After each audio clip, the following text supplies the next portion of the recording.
इसरो फिर करने जा रहा है कमाल। इसरो चीफ के सिवान की खोज चांद तक ही सीमित नहीं है, बल्कि और ग्रहों पर जाने की तैयारी कर रहा है। एक दिन वह भी था जब इसरो को कोई नहीं जानता था, बस हर जगह नासा ही नासा था। लेकिन पिछले कुछ सालों से इसरो रात दिन एक करके काफी मेहनत करके वह स्थान प्राप्त कर लिया है जिसे अभी तक किसी ने प्राप्त नहीं कर पाया। यहां तक कि नासा भी यह मुकाम नहीं प्राप्त कर सका। ये सारी कामयाबी चंद्रयान 2 के सफल होने के बाद ही मिली है। इस कामयाबी से अन्य स्पेस एजेंसियों को बड़ा झटका लगा है और अंदर ही अंदर उन्हें जलन भी हो रही है। लेकिन जो यह खबर अभी अभी आ रही है, इसको सुनने के बाद नासा और अन्य स्पेस एजेंसियों के तो होश उड़ गए हैं। चाइना तो पूरी तरह से पागल ही हो गया है, उसकी तो रातों की नींद उड़ गई है। खबर यह है कि इसरो अब शुक्रयान 1 भेजेगा, यानी इसरो अब शुक्र ग्रह पर जाएगा। लेकिन यहाँ पर सबसे बड़ा सवाल यह है कि चांद पर और मंगल ग्रह पर जाना तो समझ में आता है, लेकिन शुक्र ग्रह पर, जो कि सूर्य के करीबी ग्रह है, वहाँ तापमान भी अधिक होगा और शुक्र ग्रह को नर्क ग्रह भी कहते हैं। इतना पैसा लगाकर इस ग्रह पर जाना कहीं मूर्खता तो नहीं है। लेकिन दोस्तों, ये जो खबर आ रही है कि इस ग्रह पर वैज्ञानिक क्यों जाना चाहते हैं, आप सुनेंगे तो दंग रह जाएंगे। सारी जानकारी आपको इस वीडियो के माध्यम से मिलने वाली है, बस वीडियो को ध्यान से देखिएगा। और दोस्तों, अगर आप लोग चैनल पर नए हैं तो दोस्तों इस लाल वाली सब्सक्राइब वाली बटन को दबा दीजिए और दोस्तों बगल में जो घंटी का बटन है उसको भी दबा दीजिए, ताकि जो भी जानकारी हो सबसे पहले आप तक पहुंच सके। और दोस्तों वीडियो को लाइक करिए, कमेंट्स में जय हिंद लिखना मत भूलिएगा। दोस्तों, जैसा कि हम सबको पता है कि वैज्ञानिक पृथ्वी के अलावा किसी अन्य ग्रह पर जीवन की खोज कर रहे हैं। अभी तक चांद और मंगल ग्रह पर ही खोज जारी है और वैज्ञानिकों को कुछ हद तक कामयाबी भी मिल चुकी है। लेकिन दोस्तों, आपको बता दें कि वैज्ञानिकों को इन ग्रहों के अलावा कुछ और ग्रह मिले हैं जहां पर इससे ज़्यादा मानव जीवन के संकेत मिले हैं। उनमें से एक शुक्र ग्रह है, यानी वेनस प्लैनेट के बारे में हम बात करने वाले हैं।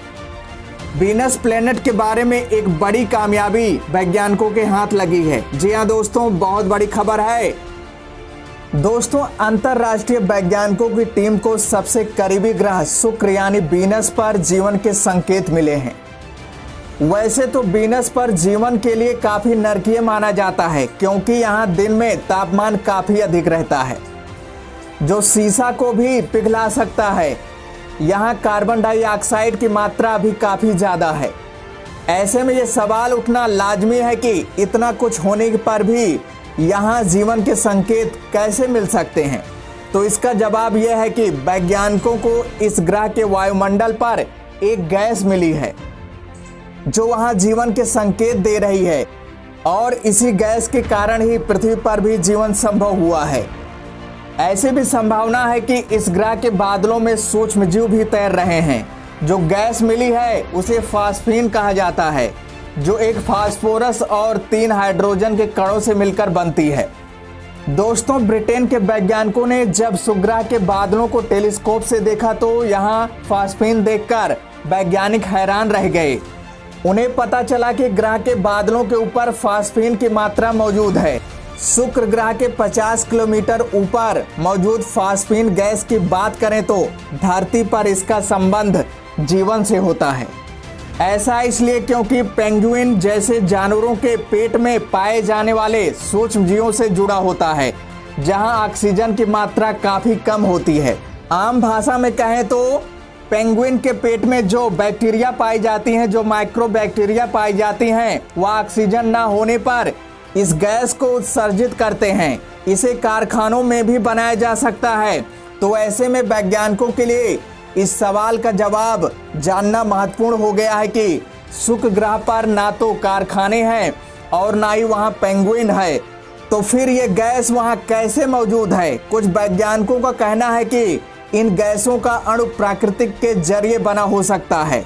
अब वैज्ञानिकों का कहना है कि ग्रह पर जीवन के संकेत को लेकर और अधिक जानने की जरूरत है। जी हाँ दोस्तों, और दोस्तों आपको बता दें कि इस ग्रह पर टेम्परेचर यानी तापमान कितना होता है, तो दोस्तों 400 डिग्री सेल्सियस से भी ज़्यादा तापमान इस ग्रह पर होता है। और दोस्तों एक वैज्ञानिक पूरी तरह से दावा कर रहा है, सभी के सामने एक प्रमाण पेश किया है। उसने कहा है कि जो ये जीव वहाँ पे मौजूद हैं वो टेफ्लॉन से भी मजबूत कवच बनाकर रहते हैं। जी हाँ दोस्तों, टेफ्लॉन काफ़ी मजबूत कवच होता है। टेफ्लॉन में टेम्परेचर असर नहीं करेगा, कितना भी तापमान हो इस पर असर कम डालेगा। और यही दावा कर रहे हैं वहाँ के वैज्ञानिकों का कहना है कि टेफ्लॉन से भी मजबूत कवच में ये जीव रह रहे हैं। लेकिन दोस्तों अगर ये जीव हैं, हम मान लेते हैं कि हाँ ये जीव हैं, लेकिन एक सवाल ये उठता है कि वो कैसे बिना खाने के जीवित रहते हैं, वो क्या खाते हैं। अगर वहाँ पे ये सारा टेम्परेचर है तो वहाँ पे खाने योग्य कोई चीज़ तो नहीं रहेगी। तो ये सबसे बड़ा सवाल यहाँ पे यही है कि वो कैसे वहाँ पे जीवित हैं। तो दोस्तों इसी सब को खोज करने के लिए वैज्ञानिक अब यहाँ पर जाएंगे, इंस्ट्रूमेंटल बैलून को भेजेंगे शुक्र ग्रह पर। और इसी बीच इसरो कैसे पीछे हट सकता है, और उसने तैयारी कर लिया है शुक्रयान भेजने के लिए। जी हाँ दोस्तों, इसरो अब शुक्रयान भेजेगा, 2023 तक शुक्रयान भेज सकता है, ऐसी खबर आ रही है। ये सबसे बड़ी खबर है। ये जीव काफ़ी बहुमूल्य जीव हैं और अद्भुत जीव हैं और काफ़ी भयंकर जीव हैं, जैसा कि आप देख रहे हैं। तो दोस्तों जय हिंद, जय भारत।